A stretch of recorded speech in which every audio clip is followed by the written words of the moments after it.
Irmãos e irmãs queridos e queridas,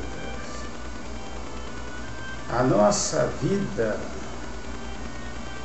parece com momentos muito oscilantes.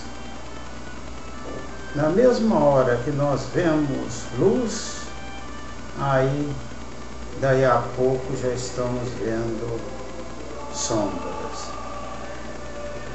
Nossa fé também, irmãos e irmãs, passa por momentos contrastantes. Essa é a pedagogia da vida. Na mesma hora que Deus nos dá a conhecer, Ele é ausência. Eis o mistério pascal.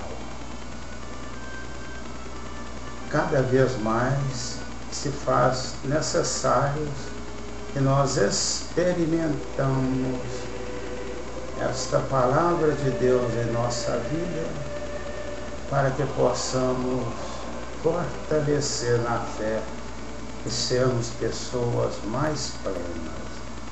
Amém, Jesus?